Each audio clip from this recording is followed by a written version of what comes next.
Hello dear students, welcome to smart knowledge. प्यारे बच्चों, आज की जो वीडियो है उसमें हम प्रैक्टिस पेपर का सॉल्यूशन करेंगे। सब्जेक्ट रहेगा साइंस, क्लास रहेगी 7th। कंप्लीट पेपर बहुत इंपॉर्टेंट है आपके लिए। जैसा आपका फाइनल पेपर आने वाला है बिल्कुल सेम इसी तरह का पेपर आपको मिलने वाला है, यही पैटर्न आपको मिलने वाला है इसी तरह से। और बहुत सारे इंपॉर्टेंट क्वेश्चन इसमें कवर किए गए हैं, सो वीडियो को एंड तक ज़रूर देखिएगा। इसके अलावा सभी सब्जेक्ट के सैम्पल पेपर आपको मिल जाएंगे और वीडियो के एंड में आपको लिंक मिलेगा प्लेलिस्ट का, जिसमें धीरे धीरे आपको सारे ही सैम्पल पेपर आपको मिलते रहेंगे। ठीक है। सबसे पहले इंस्ट्रक्शंस दी गई हैं, तो इंस्ट्रक्शंस आप यहाँ से पढ़ लेंगे। 3 सेक्शन आपके होते हैं, सेक्शन ए, बी एंड सी। हर एक के क्वेश्चन के मार्क्स उसके सामने दिए गए हैं। सेक्शन ए देखिए। सेक्शन ए में आपको जो है यहाँ पर साथ साथ हम पैटर्न भी डिस्कस करेंगे। सेक्शन ए में आपको 12 क्वेश्चंस मिलेंगे 1 मार्क के, तो उनको हम करेंगे। तो फर्स्ट क्वेश्चन है अभी हमारा सेक्शन ए में। फर्स्ट क्वेश्चन, इसका फर्स्ट पार्ट है acid can turn red litmus paper blue. Acid जो है वो रेड लिटमस पेपर को ब्लू करता है, तो ये कैसा हो जाएगा? ये आपका फॉल्स रहेगा। एसिड जो है वो ब्लू को रेड करता है, ना कि रेड को ब्लू। बेस क्या करता है? बेस करता है रेड लिटमस पेपर को ब्लू, तो इसीलिए ये फॉल्स हो जाएगा। ठीक है। नेक्स्ट क्वेश्चन देखिए। Throwing a ball into water is a chemical change. Ball को आपने पानी में फेंक दिया, क्या वो केमिकल चेंज होगा? नहीं होगा ना, तो वो क्या हो जाएगा? ये भी फॉल्स हो जाएगा। बॉल को पानी में फेंकना एक केमिकल चेंज नहीं है, फिजिकल चेंज है। Dissolving sugar into water is a chemical change, तो ये भी फॉल्स हो जाएगा। वाटर के अंदर अगर शुगर डिसॉल्व करते हो तो वो एक फिजिकल चेंज है, ना कि केमिकल चेंज है। फिजिकल चेंज होता है जिसमें कुछ नया जो है नहीं बनता, और केमिकल चेंज होता है जिसमें कुछ नया बनता है, उसको हम केमिकल चेंज कहते हैं। तो इस तरह से आप इसको देख सकते हो। फोर्थ है distance time graph show a straight line in constant motion. ठीक है, तो डिस्टेंस टाइम ग्राफ एक स्ट्रेट लाइन जब दिखाता है तो वो एक कांस्टेंट मोशन दिखाता है, तो बिल्कुल ठीक है, तो ये आपका ट्रू हो जाएगा। तो ये इसके आंसर हो जाएंगे। नेक्स्ट देखिए। नेक्स्ट क्वेश्चन फिफ्थ दिया गया है इसमें। It will take dash hours and dash minutes to travel a distance of 360 kilometre at a speed of 24 kilometre per our.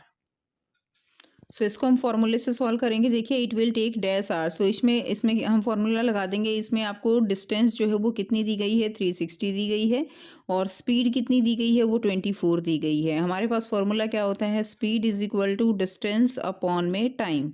ठीक है। अब डिस्टेंस है हमारे पास 360, डिवाइडेड बाय इसको कर दोगे 24 से, तो आंसर आ जाता है 15। तो यहाँ पर आ जाएगा 15 आवर्स। ठीक है, 15 आवर्स। सो आंसर आ जाएगा it will take 15 hours and 00 minutes to travel a distance of 360 kilometre at a speed of 24 kilometre per hour. तो ये इसका आंसर हो जाएगा। नेक्स्ट देखेंगे। क्वेश्चन 6 है इसी में। When an electric current flow through a wire it become. तो जब इलेक्ट्रिक करंट पास किया जाता है वायर से, तो ये क्या हो जाता है? इट बिकम्स हीटेड, ये हीटअप हो जाता है। 7th है light travels in a dash. ठीक है, तो ये एंड नहीं आएगा। Light travels in a straight line. Light जो है वो कैसे ट्रेवल करती है? स्ट्रेट लाइन में। इसके अलावा बच्चों हिंदी मीडियम में भी आपको जो है ये पेपर मिलेगा। ठीक है, तो आप प्लेलिस्ट में देख सकते हो, आपको इंग्लिश और हिंदी दोनों ही मीडियम में ये पेपर मिल जाएगा। 7th है dash and dash are necessary for iron to rust, यानी जो आयरन है उसके ऊपर जंग लगने के लिए क्या ज़रूरी होता है? तो ऑक्सीजन और वाटर दोनों की ही ज़रूरत होती है। नेक्स्ट क्वेश्चन नंबर 9th है। Name the gas that plants use in food synthesis. ठीक है, तो कौन सी गैस है जो फूड सिंथेसिस में प्लांट्स की हेल्प करती है? That is CO2। Name the part of the plant that take part in the synthesis of their food. ठीक है, इसमें क्या आ जाएगा? लीव्स आ जाएगा। 10th है the sharing of shelter and nutrition in some organism is known as symbiosis. तो sharing of shelter and nutrition जो organism है उनमें ये जो एसोसिएशन है ये क्या कहलाता है? सिम्बायोसिस कहलाता है। Saliva changes starch into which substance. तो सलाइवा जो है वो स्टार्च को किस में चेंज करती है? It change into simple sugars. Next देखिए। Name the 2 type of spherical mirrors. 2 type के स्फेरिकल मिरर्स कौन से रहेंगे? तो कॉनकेव एंड कॉन्वेक्स मिरर। ठीक है, इस आपको पता होना चाहिए कॉनकेव कौन सा है और कॉन्वेक्स कौन सा है। तो इस तरह से अगर इस तरफ पॉलिश होती है तो ये कॉनकेव है, और अगर इस तरह से होती है तो ये जो है कॉन्वेक्स मिरर है। उसके बाद which mirror is used as a rear view mirror in vehicles. तो जो गाड़ियों में लगा होता है वो कौन सा मिरर होता है? वो कॉन्वेक्स मिरर होता है, ताकि पीछे का सीधा दिखाई दे जाए और जो है चीज़ें छोटी करके दिखाई दे, इसीलिए कॉन्वेक्स मिरर लगाया जाता है। नेक्स्ट देखिए। If a car moving with a speed of 120 kilometre per hour, then how much time it will take to cover 150 kilometre. ठीक है, तो इस न्यूमेरिकल को निकालेंगे जैसे हमने ऊपर फॉर्मूला लगाया है, speed is equal to distance upon time, इसी तरह से इसको हम निकालेंगे। तो इसके लिए हम फॉर्मूला अप्लाई करेंगे, टाइम क्या है, डिस्टेंस अपॉन स्पीड, ये टाइम का फॉर्मूला हो जाएगा। अब गिवन जो है हमें डिस्टेंस दी गई है 150 किलोमीटर, स्पीड दी गई है 120 किलोमीटर पर आवर। टाइम निकालने के लिए क्या करेंगे हम, 150 डिवाइडेड बाय 120 आ जाएगा 1.25 आवर्स। तो 1.25 का मतलब क्या है, कन्वर्टिंग 1.25 आवर्स इनटू मिनट्स। तो इसमें क्या हो जाएगा, इसमें देखिए 1 आवर हो गया और मिनट्स कितनी हो जाएंगी, यानी 1 आवर और 0.25 आवर, ये इसका मतलब क्या हुआ कि 15 मिनट। ठीक है, तो 15 मिनट, तो इसका आंसर हो जाएगा 1 घंटा 15 मिनट, ये इसका आंसर हो जाएगा। नेक्स्ट क्वेश्चन दिया गया है, if Sohan travelled 15 kilometre in 1 day, then how many metres did he travelled on that day. ठीक है, सोहन ट्रेवल जो 15 किलोमीटर 1 डे, तो इसको मीटर में कन्वर्ट करना है। तो अब आपको पता है कि 1 किलोमीटर में कितने मीटर होते हैं, दैट इज 1000। ठीक है, तो इस तरह से आप लिखेंगे 1 kilometre is equal to 1000 metre, और 15 किलोमीटर क्या हो जाएगा, 15 किलोमीटर हो जाएगा 15,000 मीटर। तो 15,000 मीटर जो है इसका आंसर हो जाएगा। ठीक है, तो इसका आंसर हो जाएगा 15,000 मीटर। नेक्स्ट देखिए, क्वेश्चन नंबर 3 है, a car moves 90 kilometre in 12 minutes, then find the speed of the car. यानी यहाँ पे देखिए 90 किलोमीटर क्या दिया हुआ है, डिस्टेंस दी हुई है, 12 मिनट्स क्या दिया हुआ है, टाइम दिया हुआ है। तो आप या तो किलोमीटर को मीटर में कन्वर्ट करेंगे या आप मिनट को जो है आवर्स में कन्वर्ट करेंगे। तो यूनिट्स जो है वो हमारी इस तरह से होनी चाहिए। तो हमें स्पीड निकालनी है, ऊपर भी हमने क्या था, स्पीड क्या होती है, speed is equal to distance upon time. ठीक है, तो ये देखते हैं इसका आंसर। सो गिवन है distance is equal to 90 kilometre, time दिया हुआ है 12 मिनट्स का, तो स्पीड का फॉर्मूला क्या रहेगा, it will be distance upon time. ठीक है, तो हम क्या करेंगे, 12 मिनट्स को हम आवर्स में कन्वर्ट करेंगे, तो 12/60 हो जाएगा, तो ये हो जाएगा 0.2 आवर्स, जिसको हम 1/5 भी लिख सकते हैं। अब स्पीड के लिए क्या हो जाएगा, डिस्टेंस हो जाएगी 90 और डिवाइडेड बाय 1/5, ऐसे कर सकते हो आप, या 0.2 आवर्स कर सकते हो। ठीक है, अब देखिए इसमें क्या हो जाएगा, इस तरह से आप इसको सॉल्व कर लेंगे तो 450 आंसर आ जाएगा, 90 डिवाइडेड बाय 2 और ऊपर हो जाएगा 0 और ये आ जाएगा 450। तो आंसर कितना आ जाएगा, हमारा आंसर हो जाएगा 450।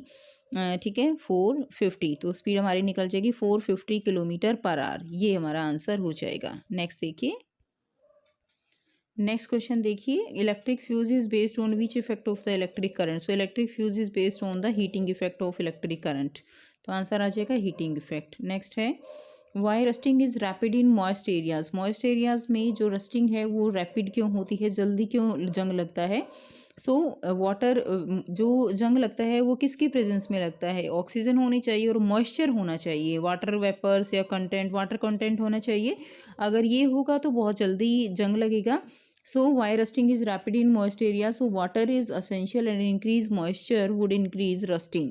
इसीलिए why rusting ये हो जाएगा, ये इसका आंसर। नेक्स्ट है, what is galvanization, how is it beneficial. Galvanization क्या होता है, so galvanization is the galvanizing is the process of applying a protective zinc coating to steel or iron prevent rusting। ठीक है, जो आयरन और steel के जो भी जो है चीज़ें होती हैं उनके ऊपर जिंक की लेयर को चढ़ाना, जिंक से उसको कवर करना क्या कहलाता है, गैल्वेनाइजिंग कहलाता है, गैल्वेनाइजेशन कहलाता है।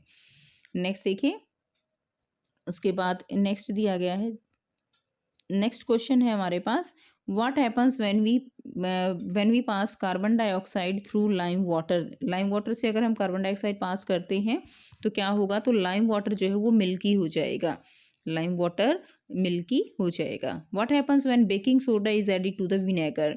अगर हम बेकिंग सोडे को डालते हैं विनेगर में, विनेगर क्या होता है, एसिटिक एसिड है, और बेकिंग सोडे को डालने से दोनों में रिएक्शन हो जाएगी तो उसमें बबल्स बनेंगे कार्बन डाइऑक्साइड गैस के, production of bubbles of carbon dioxide gas, तो इसमें बबल्स बनते हैं। नेक्स्ट क्वेश्चन है, what type of mirror is used by dentist in examining a patient and why. तो जब पेशेंट को देखते हैं डॉक्टर तो कौन सा मिरर का यूज़ करते हैं, तो वो कॉनकेव मिरर का यूज़ करते हैं, क्योंकि उसके अंदर जो इमेज है वो बहुत बड़ी बनती है। So it form big size image और ईजिली डॉक्टर जो हमारे टीथ हैं उनको देख पाते हैं, एग्जामिन कर पाते हैं। Next question number 8, can we use normal electric wire for fuse, explain.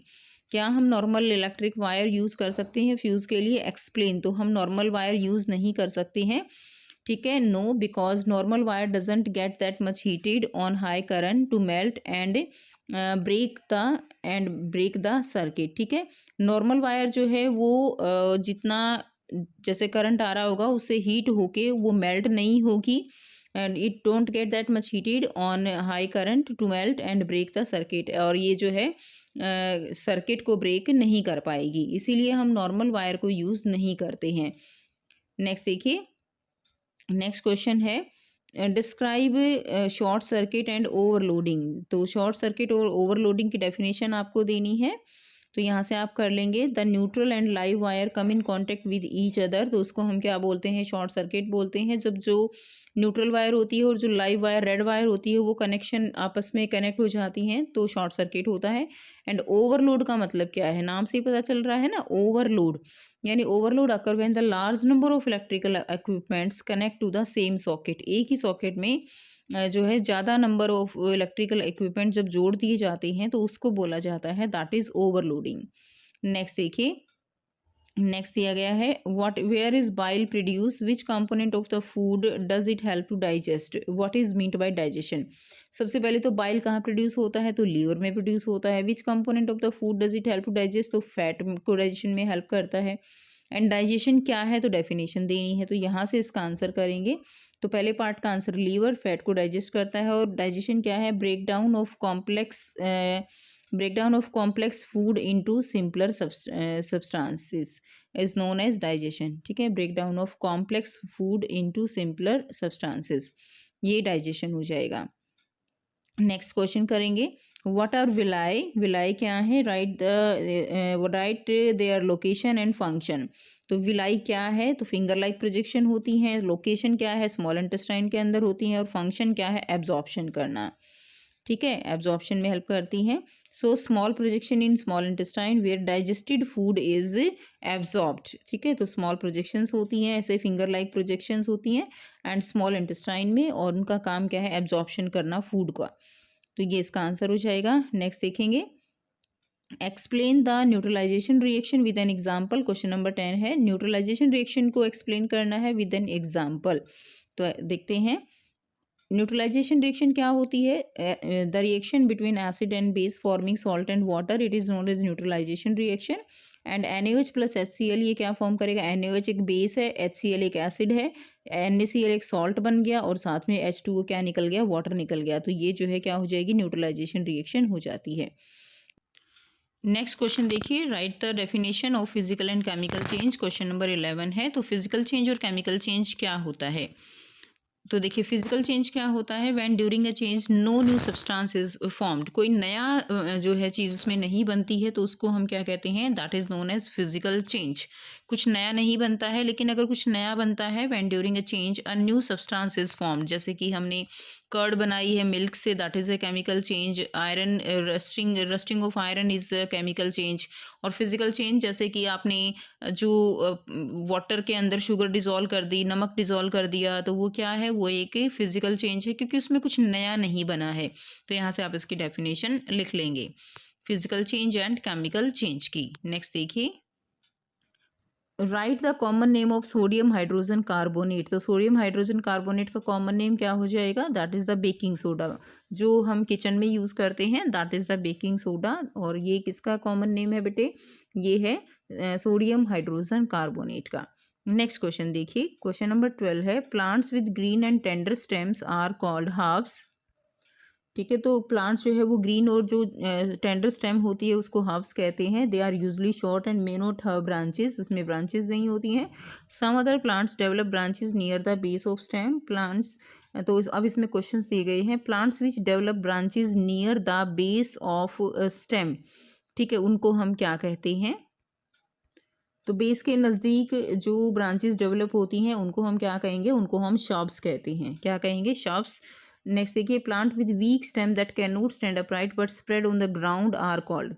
तो प्लांट्स जो है वो वीक स्टेम होती है और लेकिन वो सीधे खड़े नहीं होते हैं और ग्राउंड पे स्प्रेड कर जाते हैं, they are known as creepers. Plants which take support and grow upward are called. तो जो सपोर्ट के साथ जो है ऊपर ग्रो करते हैं, they are known as climbers, उसको हम क्या कहते हैं, क्लाइंबर्स कहेंगे। नेक्स्ट देखिए, क्वेश्चन नंबर 13 है, match the column with 1 2 with column 2। तो कॉलम 1 और कॉलम 2 में अब देखिए रूमेन है, रूमेन किस में होता है, that is in cow. Amoeba, amoeba के साथ आप सूडोपोडिया को मैच करेंगे। हाइड्रोक्लोरिक एसिड, ये बैक्टीरिया जो फूड के अंदर बैक्टीरिया होते हैं, हार्मफुल बैक्टीरिया, उनको किल कर देता है। So hydrochloric acid that is kills bacteria in the food. Mucus, mucus क्या होगा, protect the inner lining of the stomach. Honey bee, honey bee जो है ये क्या हो जाएगा, nectar. And gall bladder, gall bladder it store the bile juice. ठीक है, गॉल ब्लैडर क्या करेगा, स्टोर करेगा बाइल जूस को। ये इसका आंसर हो जाएगा।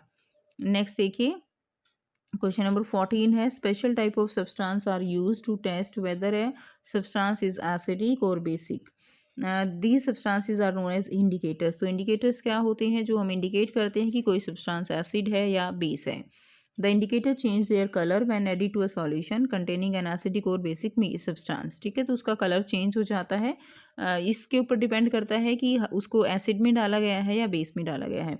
सो which one is not a indicator. तो इसमें देखिए टर्मेरिक, लिटमस, गुड़हल, ठीक है, ये इंडिकेटर, ये सारे इंडिकेटर्स है, बट आंवला जो है यहाँ पे इंडिकेटर नहीं है, तो इसका डी आंसर हो जाएगा। नेक्स्ट क्वेश्चन देखिए, find the odd one out. तो इसमें आपको जो डिफरेंट है वो बताना है। तो इसमें देखिए कर्ड जो है वो भी एक एसिड है, लाइम वाटर एक बेसिक मीडियम है, ठीक है, बेस है, आंवला एसिडिक है, ऑक्सैलिक एसिड जो है ये भी एसिड है। तो इसमें हमारा आंसर क्या हो जाएगा, आंसर हमारा लाइम वाटर हो जाएगा। नेक्स्ट देखिए, phenolphthalein turns in basic medium. तो फिनोफ्थलीन जो है एक सिंथेटिक इंडिकेटर है और ये बेसिक मीडियम और एसिडिक मीडियम में क्या होता है, तो एसिडिक मीडियम में इसका कलर जो है, जब इसको एसिडिक मीडियम में डालते हैं तो इसका कलर कलरलेस ही रहता है ये, लेकिन बेसिक मीडियम में डालने पर ये बेबी पिंक कलर का हो जाता है। तो पिंक इसका आंसर हो जाएगा। नेक्स्ट देखिए, क्वेश्चन नंबर 15 है, ये मिरर्स के जो है उसमें दिया गया है, तो आप इसको एक बार अच्छे से पढ़ लेंगे, क्लियर है। तो इसमें फर्स्ट क्वेश्चन आपको दिया गया है, that is object which do not allow light to pass through them are called. तो जो ऑब्जेक्ट लाइट को पास नहीं करते हैं उनको क्या कहा जाता है, that is known as the opaque. ठीक है, ध्यान रखिएगा, जब लाइट पास नहीं होती है तो ओपेक, जब लाइट पास हो जाती है तो ट्रांसपेरेंट, और अगर धुंधला धुंधला होता है ना, जैसे पूरी तरह से लाइट पास नहीं होती है, तो उसको बोलते हैं ट्रांसल्यूसेंट। नेक्स्ट देखिए, how many colours are present in visible light. Visible light में कितने कलर्स होते हैं, तो 7 कलर्स होते हैं, और जिनको हम याद किससे करते हैं, विबग्योर से, VIBGYOR, इससे हम याद करते हैं।